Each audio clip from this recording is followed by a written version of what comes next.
내면 세계가 무질서한 사람을 위한 조언. 내면 세계가 질서 정연한 상태에 있다면 그리스도 앞에서 홀로 잠잠히 있는 것을 두려워하지 않기 때문일 것이다. 11. 믿음으로만 버티는 인생. 인도에서 감리교 선교사로 일했던 스탠리 존스는 노년기에 전신이 마비되어 움직일 수도 없고 말도 할 수 없게 되었다. 그러나 그는 믿음을 잃지 않았다. 그는 나에게는 내 믿음을 받쳐줄 외부의 버팀목이 필요 없다. 왜냐하면 믿음이 나를 붙들고 있기 때문이다. 라고 썼다. 하지만 그는 그 주위의 다른 이들이 모두 자기와 같지는 않다는 것을 알고 안타까워했다. 나는 은퇴한 한 주교와 대화하고 있었다. 그는 좌절감에 빠져 있었다.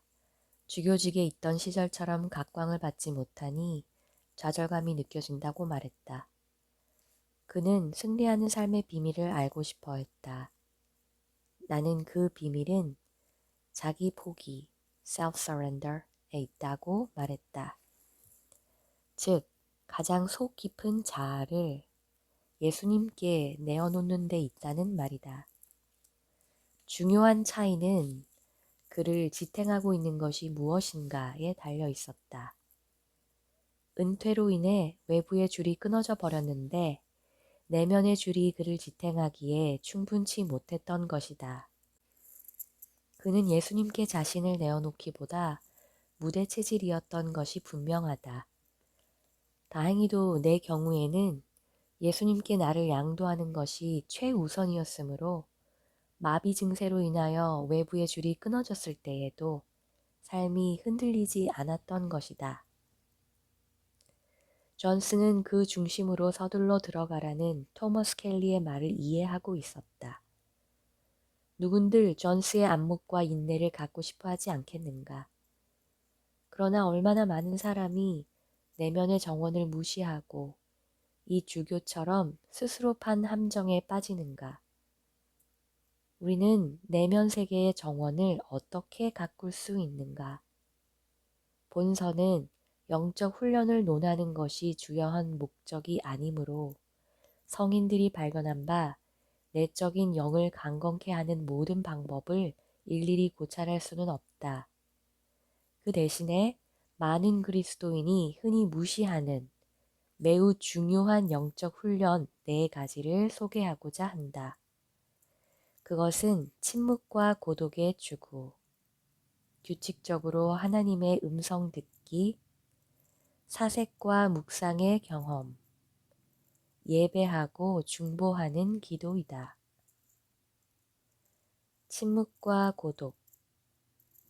오래전 사막의 교부들은 영성 개발을 위해서는 조용한 환경이 중요하다는 사실을 알았으므로 침묵, 고독, 그리고 내적 평안을 서로에게 강조했다고 헨리 나우에는 말한다. 내면의 정원을 가꾸려면 침묵과 고독의 시간이 꼭 필요한데 그런 시간을 갖지 못하게 방해하는 소음의 무서운 음모를 잘 아는 사람은 별로 없다. 하나님을 대적하는 사단은 우리 삶의 매 순간을 문명의 소음으로 뒤덮으려고 음모를 꾸며왔다. 그런 소음은 그냥 방치되면 하나님의 음성을 압도하기 십상이다. 하나님과 동행하는 사람은 하나님이 보통 큰 소리로 말씀하지 않으신다는 점을 잘 알고 있다. 엘리야가 깨달은 바와 같이 하나님은 정원에서 나직이 속삭이신다. 나는 라틴 아메리카의 한 선교 본부를 방문한 적이 있는데 마침 일꾼들이 라디오 방송국에 음향 스튜디오를 만들고 있었다. 그들은 그 방들에 방음 장치를 하여 거리에서 들려오는 소음이 방송국에서 송출되는 방송과 녹음을 망치지 못하도록 온갖 주의를 다하고 있었다. 우리도 하나님의 말씀을 듣기 위하여 외부 세계의 방해 소리를 차단하는 마음의 방음 장치를 할 필요가 있다. 나는 캘커타의 마더 테레사가 쓴 다음 글을 좋아한다. 우리는 하나님을 찾아야 한다. 그런데 시끄럽고 불안정한 곳에서는 그분을 찾을 수 없다. 하나님은 침묵의 친구이시다. 자연, 즉 나무와 꽃과 풀들이 침묵 가운데 어떻게 자라는지 보라. 해와 달과 별이 침묵 속에서 어떻게 운행하는지 보라. 우리가 침묵의 기도 속에서 더 많이 받으면 받을수록 외적인 활동 영역에서 더 많이 베풀 수 있다. 사람들의 영혼을 만지기 위해서 우리는 침묵이 필요하다. 중요한 것은 우리가 말하는 내용이 아니라 하나님이 우리에게 그리고 우리를 통해 말씀하시는 것이다. 우리가 하는 말이 우리 내면에서 나오지 않는다면 모두 쓸모없는 것이다. 그리스도의 빛을 발하지 못하는 말은 어두움을 더욱 짙게 할 뿐이다. 우리가 살고 있는 이 세상은 쉴 새 없이 흘러나오는 음악, 잡담, 분주한 일정 등으로 가득 차 있다. 대부분의 가정에는 방마다 음향기기가 설치되어 있고 자동차와 사무실, 엘리베이터들에도 그런 장치가 달려 있다. 사무실에 있는 친구에게 전화를 걸면 전화가 연결될 때까지 음악이 흘러나온다. 전화가 오면 베토벤 9번 교향곡이 울려 퍼지는 핸드폰도 있다. 메가베이스가 달린 워크맨, MP3 플레이어 등 소음으로 우리 마음을 침범하는 것들은 사방에 널려 있다. 이것들은 듣기 좋은 소음인 경우가 대부분이다. 하지만 그것도 어디까지나 소음이다. 그렇게 많은 소음에 파묻혀 살면서 언제 뒤로 물러나서 고요하고 세미한 하나님의 음성을 들을 수 있겠는가? 우리는 워낙 소음에 익숙해져 있어서 그것이 없으면 오히려 불안을 느낀다. 예배 드리는 이들은 예배 시간에 1, 2분 정도의 공백만 생겨도 가만히 앉아 있기를 힘들어한다. 무엇인가가 잘못되었다고 또 누군가가 자기 책임을 잊어버렸다고 생각하는 것이다. 우리 대부분은 아무 말도 하지 않거나 남의 말을 한마디도 듣지 못하는 분위기에서는 단 1시간을 보내기도 힘들어한다. 이런 어려움은 고독의 체험에서도 마찬가지다. 우리는 대개 침묵을 지겨워하는데 그뿐 아니라 홀로 있는 것 자체를 불편해한다. 그러나 우리는 정기적으로 물러나서 홀로 있는 시간을 가져야 한다. 내면의 정원에서 하나님을 만나기 위해서는 일상생활과 대인관계, 그리고 외부 세계의 요구로부터 벗어나는 시간이 반드시 필요하다. 그것은 대규모 집회나 화려한 축하 행사 속에서는 불가능한 훈련이다. 나우에는 토머스 머튼의 글을 인용하는데 머튼은 교회의 초창기에 때로 극단적인 고독을 추구했던 신비주의자들을 연구하였다. 그들에 관해 머튼이 하는 말은 매우 교훈적이다. 왜 그들은 고독을 추구했을까? 그들은 자신이 인간성이라는 난파된 배를 타고 표류하는 한 다른 이들에게 어떤 유익도 줄 수 없음을 알고 있었다. 그러나 그들이 견고한 땅에 발을 딛고 섰을 때 사정이 달라졌다. 그때 그들은 온 세상을 끌어당겨 자기들을 조차 안전에 이르도록 할 능력을 얻게 되었을 뿐 아니라 그렇게 해야 할 의무감마저 느끼게 된 것이다. 늙은 사가랴의 경우 그와 아내 사이에서 세례 요한이 태어날 것이라는 말을 듣고 그것은 불가능한 일이라고 생각했다.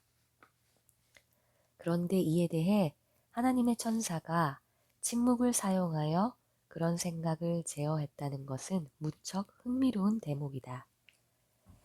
사가랴가 자기에게 임한 하나님의 약속을 받아들이지 않자 그의 혀는 몇 달간 굳어버렸고 그동안 그는 그 사실에 대해 곰곰이 생각해 볼 수 있었다. 다른 한편 그의 아내 엘리사벳은 그들에게 벌어지고 있는 일을 알게 되었을 때 조용히 물러나 숨어 있었다고 성경에 나와 있는데 그것은 임신한 부인들의 관례이기도 했지만 또한 그 불가사의하고 신비한 사건에 대해 묵상할 필요를 느꼈기 때문이었을 것이다. 또한 마리아는 우리 주님의 탄생에서 맡게 될 자신의 역할을 알게 되었을 때 하나님의 모든 계획을 발설하지 않고 침묵하기로 했다. 마리아는 이 모든 말을 고이 간직하고 마음속에 곰곰이 되새겼다. 누가복음 2장 19절. 그리스도의 오심은 천사들의 노래와 찬양으로 예고되었을 뿐 아니라 그 놀라운 일을 숙고하고 이해하기 위해 고독의 시간이 필요했던 인간의 침묵에 의해서도 준비되었던 것이다. 웨인 오츠는 이렇게 말한다. 나의 세계에서 침묵은 결코 자연스러운 것이 아니다. 당신의 세계에서도 침묵은 낯선 문외한이 아닐까 생각된다. 만약 당신과 내가 소란스러운 마음속에 침묵을 간직고자 한다면 우리는 그것을 잘하게 해야 할 것이다. 당신이 그것을 소중하게 여기고 동경하고 열심히 자양분을 주기 원하면 소란스러운 마음속에서 침묵을 키워나갈 수 있을 것이다. 나는 침묵과 고독에 익숙해지기가 결코 쉽지 않았다.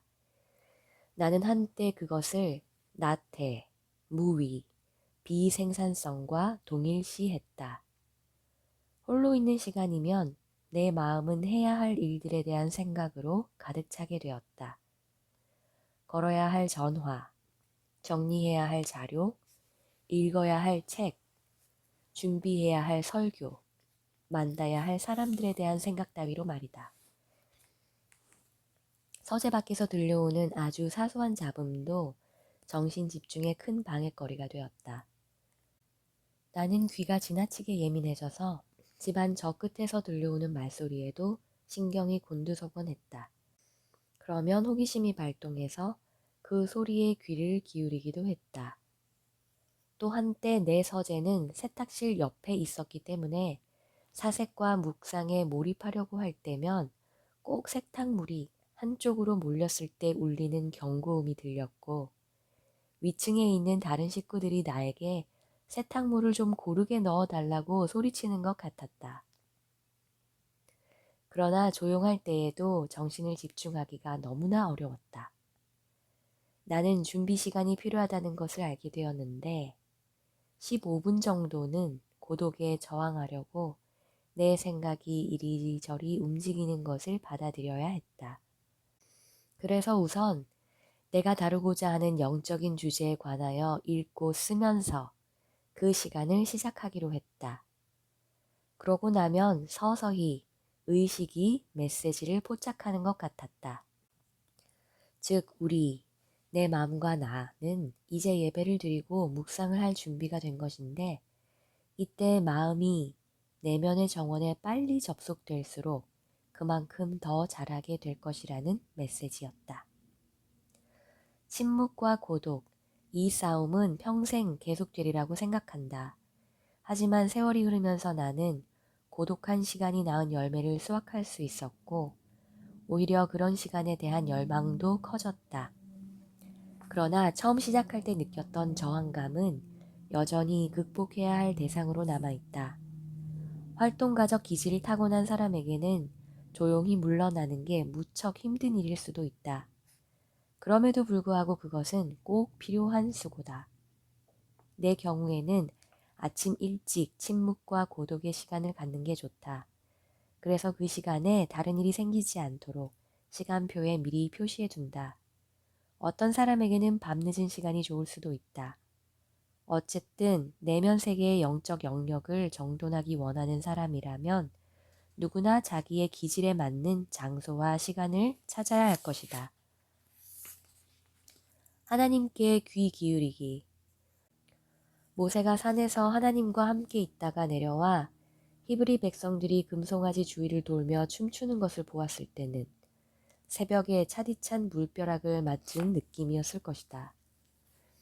여러 날 동안 그는 거룩함 그 자체에 묻혀 살았으며 하나님의 영광과 의에 대한 의식이 그의 영 속에 뚜렷이 각인되었다. 그런데 이제 이런 광경을 보게 되다니 그는 마음이 찢어졌다. 어떻게 이런 일이 일어났을까? 모세가 하나님의 말씀을 듣고 있는 동안 대제사장인 그의 형 아론은 백성들의 말을 듣고 있었던 것이다. 두 사람이 각각 입력받은 것은 전혀 달랐다. 모세가 귀 기울여 받은 것은 의로운 법에 대한 하나님의 계시였다. 반면 아론이 귀 기울여 들은 것은 불평과 소원과 요구들이었다. 모세는 타협할 수 없는 하늘의 법을 받았으나 아론은 인간들의 변덕에 끌려간 것이다. 이 모든 차이는 들음에 있었다. 내면 세계의 정원을 가꾸려면 침묵과 고독의 시간을 따로 확보해야 할 뿐 아니라 그런 상황에서 의식적으로 듣는 훈련을 해야 한다. 나는 하나님의 말씀을 듣는 법을 아는 사람을 별로 만나보지 못했다. 분주한 사람은 그 방법을 잘 모른다. 대다수의 그리스도인은 어릴 때부터 하나님께 말하는 법은 배우지만 그분의 말씀을 듣는 법은 배우지 못했다. 성경을 펴고 하나님의 신비를 열어 보이는 영감 어린 성경 기자의 발밑에 앉을 때마다 우리는 그분의 말씀을 듣는 것이다. 나중에 설명하겠지만 우리는 우리 속에 계신 하나님의 성령이 일깨우시는 바에 민감해질 때 말씀을 듣게 된다. 성령의 권능을 받은 설교가나 성경 교사가 말씀을 가르칠 때 그런 듣는 작용이 일어난다. 이 모든 것은 논의할 만한 가치가 충분히 있다. 행하는 것은 말할 것도 없고. 그러나 이제 또 하나의 훈련에 관해 이야기하고자 하는데 이는 다른 모든 듣기에 바탕이 되는 것이다. 일기 쓰기. 하나님께 귀 기울이는 한 가지 방법.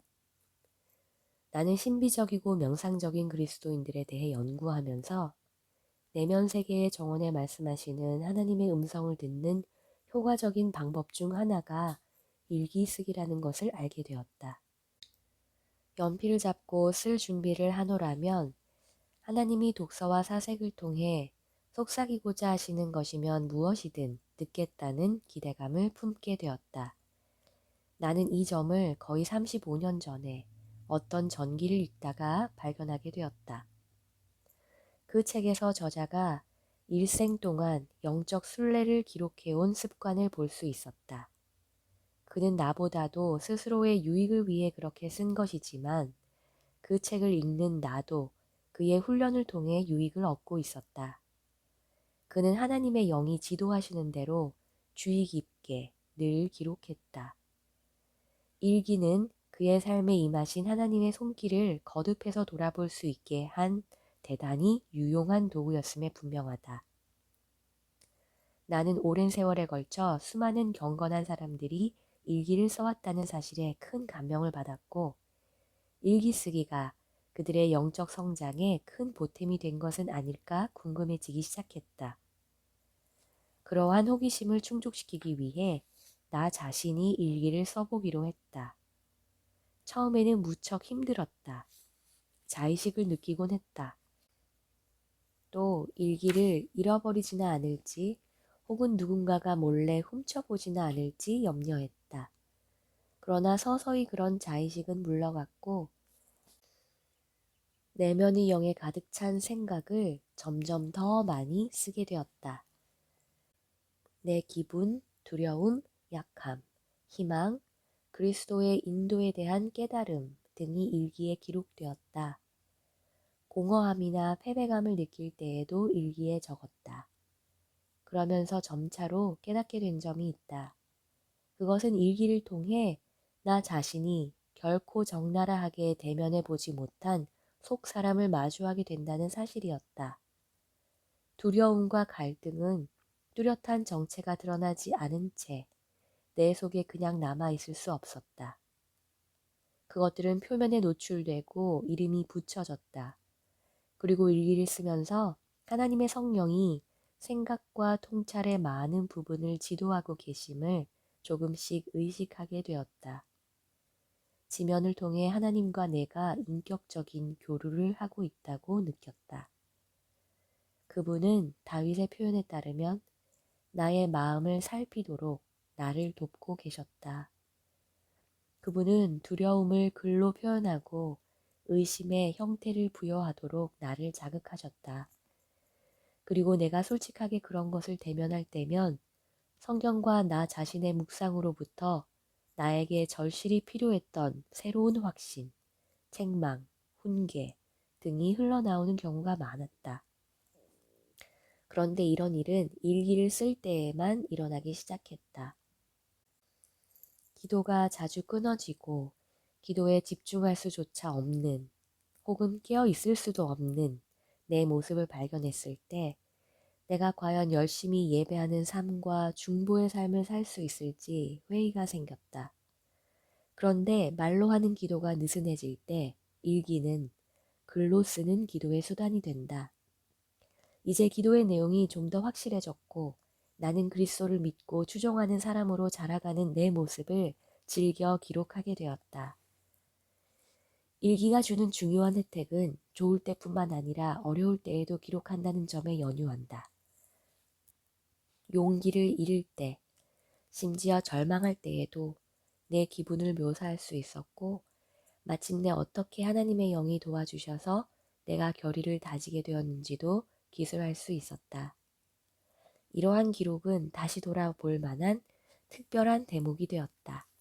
즉 그것들은 내가 약할 때 도와주신 하나님의 능력을 찬양하게 해주었다. 주님이 한때 이스라엘 백성에게 만나 한 오멜, 출애굽기 16장 33절을 간수하도록 하시고 그분의 지속적인 돌보심을 보여주는 구체적인 상징으로 삼으신 것이 생각난다. 일기는 나에게 한 오멜과 같았는데 그것은 내 삶에서 하나님의 신실하심을 증거하는 모든 것을 간직하고 있기 때문이다. 이처럼 일기를 통해 하나님의 은혜를 기억하는 것은 매우 뜻깊은 일이다.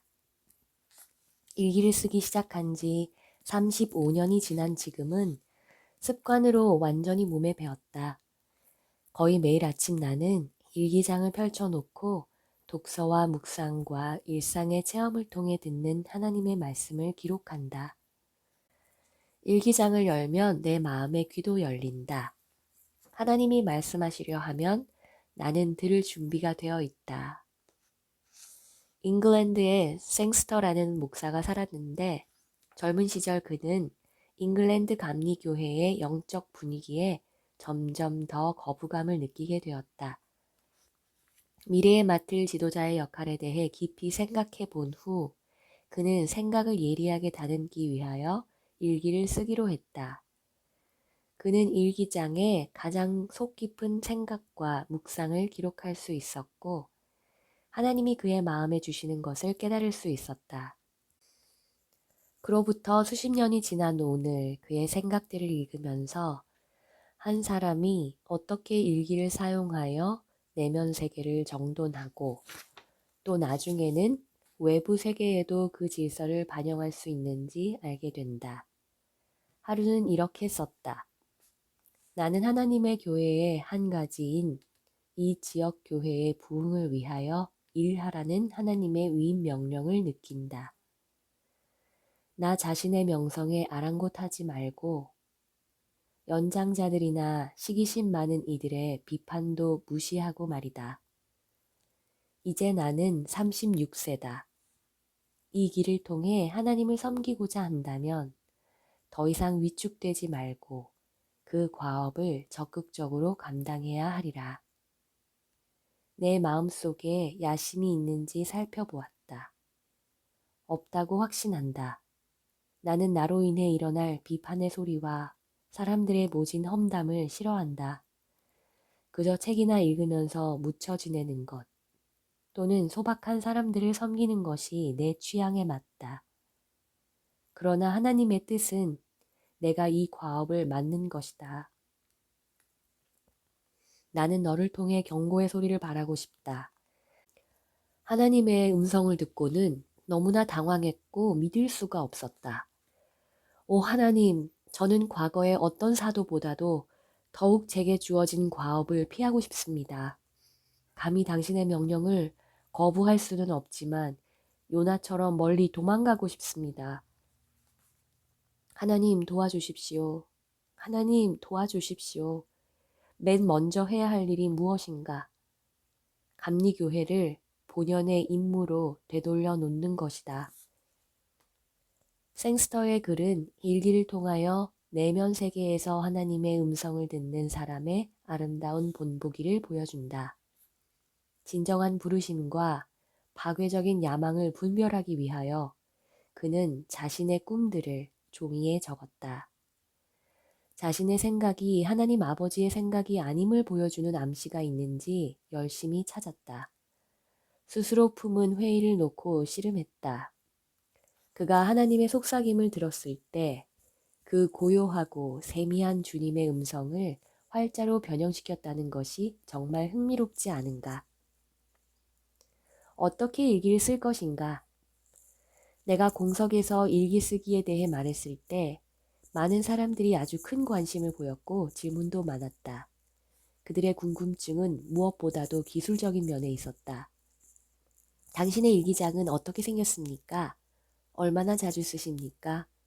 어떤 내용을 기록합니까? 그저 비망록에 불과한 것은 아닙니까? 아내가 당신의 일기를 읽도록 허락하나요? 나는 일기 쓰기의 전문가는 분명 아니지만 최선을 다해 대답해 보겠다.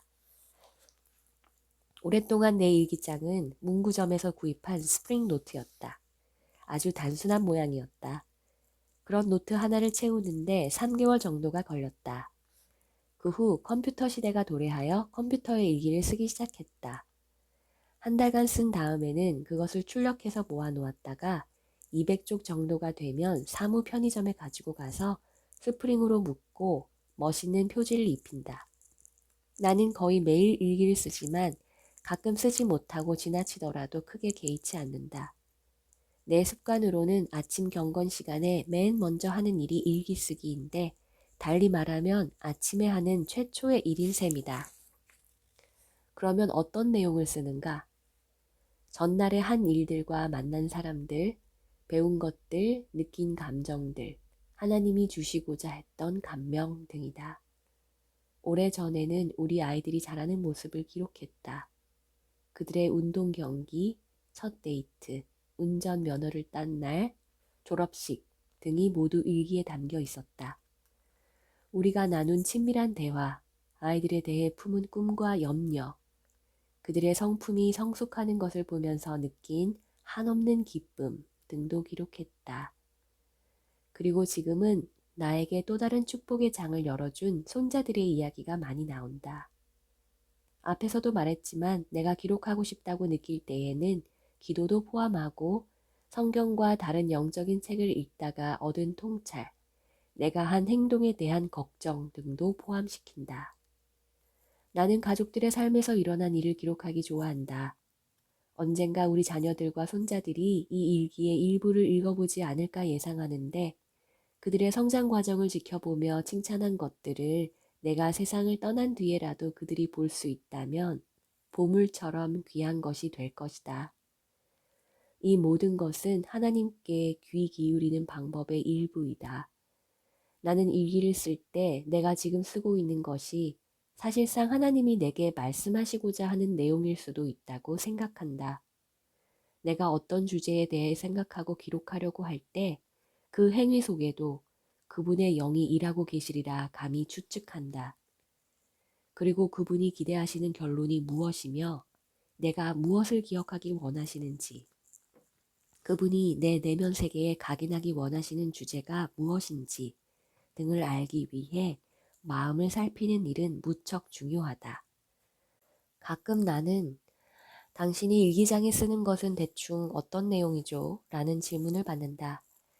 그런데 다른 사람이 참고하라고 내 일기를 보여주는 것은 마음에 좀 걸린다. 당신도 알다시피 많은 내용이 사적인 것이기 때문이다. 그래도 가장 최근에 쓴 일기를 훑어보다가 호기심이 많은 이들을 위해 예를 골라보았다. 이제는 매일 아침 6시 뉴스를 듣는 게 두렵다. 세상이 너무나 처절한 상태에 있기 때문이다.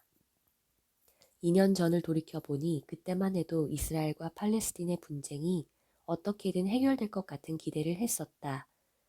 그런데 오늘의 현실은 어떤가? 내 기억으로는 지금보다 양진영이 서로 더 미워하고 사태가 악화된 적은 없었던 것 같다.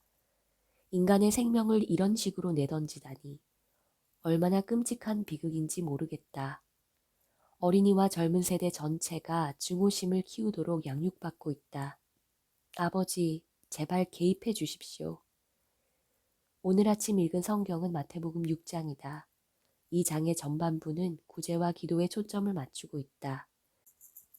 기본적으로 그것들을 은밀한 중에 하라는 말씀이다. 어느 곳도 남에게 감명을 주려고 해서는 안 된다.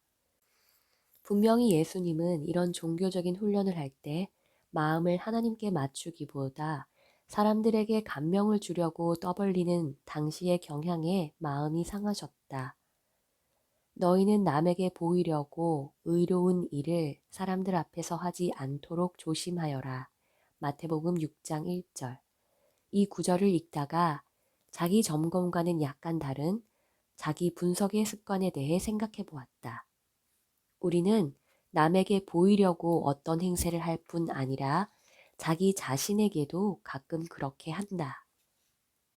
이를테면 나는 기도할 때조차 때로 내가 하고 있는 기도의 질을 분석하고 있는 내 모습을 발견한다.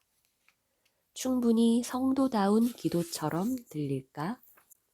더 잘할 수는 없었을까? 헌금을 내거나 남을 섬길 때에도 때로 남에게 어떻게 비칠까 생각하면서 스스로를 관찰하고 비판할 때가 있다. 그만큼 영적인 삶은 복합적이고 우리가 하는 많은 일은 불순물로 가득하다. 내가 다시 한번 도전을 받는 것은 내 동기와 목적 중 많은 부분이 건전하지 못하다고 느끼기 때문이다. 게일이 지난 며칠 동안 나에게 신경을 많이 써준 데 대해 내가 무척 감사하고 있음을 꼭 알려야겠다. 우리는 서로 신나게 웃기도 했다. 어제는 2시간 둘이서 앞마당에 남아있던 겨울의 잔해들을 청소했다. 그녀는 갈퀴로 나뭇잎과 가지들을 긁어 모았고 나는 쓸어 넣었다. 이제 게일이 비료용으로 사용하기에 충분한 양이 되었다. 그녀는 무척 기뻐했다. 그녀를 행복하게 해주기는 그리 어렵지 않다. 금년에 나는 취미삼아 마당 일을 더 많이 하기로 마음먹었다. 일기는 내가 읽는 성경 본문과 책에서 얻은 통찰 및 인용문이 담긴 일종의 저장소이기도 하다. 어떤 필자의 논평이 특별히 눈에 띄면 일기장에 그대로 옮기되 굵은 글씨로 표시하여 마음에 깊이 새긴다. 한두 해가 지난 다음 간헐적으로 과거에 쓴 일기를 돌아보면서 당시에 나에게 영향을 주었던 사상들이 적힌 것을 보는 것은 아주 흥미로운 경험이다. 가장 최근에 쓴 일기를 훑어보니 피터 알렉산더가 쓴 남아프리카 공화국의 위대한 필자 앨런 페이튼의 전기에서 발췌한 내용이 들어 있었다. 알렉산더는 페이튼의 생애를 보며 인종차별 정책의 가혹성을 뚜렷하게 인식하고 그것에 대항해서 싸울 소명을 느꼈던 중요한 순간에 대해 이렇게 썼다. 흑인 민족주의자와 백인 사이의 화해의 길을 찾는 것은 페이튼의 필생의 과업이 될 것이었고 전쟁 기간 동안 그는 그 일에 헌신했다. 그 일이 성공할 경우 조국이 평화를 찾을 것이었고 실패할 경우에 치를 대가에 대해서는 생각하고 싶지 않았다. 그 과업이 불가능한 것으로 판명될지 모르지만 그는 전심을 다해 헌신하기로 작정했다. 내 일기에는 아주 진지한 영적 성찰이나 지적인 생각만 담겨 있는 것은 아니다. 나는 살면서 경험하는 가벼운 일들도 즐겨 기록한다. 야구 시즌이 오늘 시작되었는데 레드삭스가 첫 게임에서 토론토에게 졌다. 페드로 마르티네스는 7점인가 8점을 내줌으로써 체면을 구겼고 어처구니 없이 수많은 안타를 허용했다. 어제 저녁에는 NCAA 챔피언십 경기가 열렸는데 게일과 함께 관전했다. 메릴랜드가 인디애나를 눌렀다. 그리고 믿든 말든 패트리어트는 시즌 초 연습 경기를 시작했다. 과연 슈퍼볼을 방어할 수 있을지 이렇게 일찍부터 내가 염려할 필요가 있을까? 중동은 온통 뜨겁게 달아올라 해결의 길을 찾고 있는데 세상은 여전히 놀기를 계속하고 있다.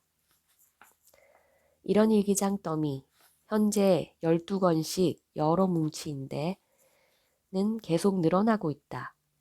혹시 집에 불이 나면 모두 소실될 수 있기 때문에 게일이 불연성 금고를 사와서 게일도 일기를 쓰는 사람이다. 그녀와 내가 간직해온 일기장을 안전하게 보관했다. 게일이 나의 일기를 읽느냐고? 아마 이따금씩 보지 않을까 생각한다. 결혼 생활을 한 지 40년이 지난 이제 나는 전혀 개의치 않게 되었다. 우리 부부 관계는 아주 친밀하기 때문에 그녀가 놀랄 만한 내용은 거의 없을 것이다. 혹시 사생활이 침해될 것을 우려하는 사람이 있다면 일기장을 안전한 곳에 넣고 자물쇠로 잠가놓고 봐서는 안 될 사람이 보지 못하게 하면 될 것이다. 비밀 보장이 그렇게 중요하다면 분명히 방법이 있을 것이다. 프라이버시 문제로 일기를 쓰지 않는 것은 바람직한 태도가 아니다. 1년 중 어느 한철에 일기를 꾸준히 쓰다 보면 그것이 습관으로 정착된다. 대부분은 습관이 붙기도 전에 너무 빨리 그만두어 버리는데 이는 매우 애석한 일이다. 나는 여행 중에도 일기장을 가지고 다닌다. 그곳에서 만난 사람들에 관해 기록해 놓으면 나중에 다시 방문하게 될 때 이전에 방문했던 기억을 되살리고 먼 거리로 인해 중단되었던 사람들과의 교제를 다시 회복할 수 있다. 내가 일기 쓰기에 관해 처음 글을 쓴 이래 많은 이들이 이 주제에 관해 책을 썼는데 무척 고무적인 현상이다. 종교 서적을 취급하는 서점에 가보면 일기 쓰기에 관한 책을 상당수 발견할 수 있다. 그런데 그중 몇 권을 훑어보면서 실망을 금할 수 없었다. 어떤 이들은 그것을 여러 영적 훈련에 대해서도 그렇게 하듯이 일종의 시스템과 기술로 축소시키고 있기 때문이다. 반면에 일기 쓰기에 관한 책이 그만큼 많다는 사실은 오늘날처럼 온갖 요구와 소음과 산만함의 급류에 휩쓸린 현대인들이 인생의 의미와 올바른 관점을 찾으려고 애쓰고 있다는 반증이다. 만일 일기가 일상생활에서 조용한 시간대를 마련해 줄 수 있다면 그런 현상이 일어날 법도 하다. 나는 35년에 걸친 일기 쓰기를 돌아보면서 그 습관을 익힌 것이 내 생애에서 가장 중요한 결심의 하나였다고 자신있게 이야기할 수 있다. 그 기록 속에는 하나님의 신실하심, 삶에서 경험한 영광과 지옥의 순간들, 가족과 친구들의 이야기, 수많은 책에서 얻은 재미있는 일화들 등이 담겨 있다. 그 금고에 보관되어 있는 많은 일기장은 나에게 큰 재산이다. 이제 포로 수용소에 갇힌 하워드 러틀리지를 다시 생각해 본다. 귀에 들리는 소리라고는 적대적인 것뿐이고 주위의 소문은 한결같이 뭔가 잘못되어 가고 있다는 것밖에 없었다. 그토록 열악한 곳에서도 과연 다정하고 사랑스러운 목소리를 들을 수 있을까? 그렇다. 만약 당신이 내면의 정원에서 들려오는 소리를 포착해내는 훈련이 되어 있다면 말이다. 거기서 모든 소리 중 가장 위대한 소리를 들을 수 있을 텐데 그 소리는 바로 우리의 사귐과 성장을 바라시는 하나님께 속한 소리다. 아주 감상적인 옛 찬송가 한 구절을 소개한다. 그 청아한 주의 음성, 울던 새도 잠잠케 한다. 오스틴 마일즈, 찬송가 499장. 더 깊이 생각해 보기. 만일 당신이 신체적 장애로 말미암아 무능력자가 되었다면 어디에서 생존에 필요한 힘을 찾겠는가? 스탠리 존스가 전신마비로 몸을 움직일 수 없게 되었을 때에도 평정을 유지할 수 있었던 비결은 무엇이었는가? 저자가 추천하는 중요한 영적 훈련 4가지를 적어보라. 그리고 각각에 비추어 스스로를 평가하고 1점에서 10점까지 점수를 매겨보라. 저자는 침묵과 고독의 시간을 가지라고 제안하고 있는데 당신의 경우 그런 시간을 갖지 못하도록 방해하는 장애물은 어떤 것들인가? 사가랴와 그의 아내 엘리사벳, 그리고 예수님의 모친 마리아가 경험한 침묵 혹은 고독으로부터 우리는 무엇을 배울 수 있는가? 고독을 훈련하려면 내적 자아를 고요히 가라앉힐 필요가 있는데 저자는 그 과정에서 겪은 어려움들을 기술하고 있다. 당신도 그렇게 시도해보고 그 결과를 적어보라. 내면 세계 속에서 하나님의 말씀을 듣기 위하여 당신이 활용하는 도움거리들은 무엇인가? 일기가 주는 가장 중요한 유익은 무엇인가? 일기를 아직 쓰지 않고 있다면 연습 삼아 아래 빈 공간에 첫 일기를 써보라.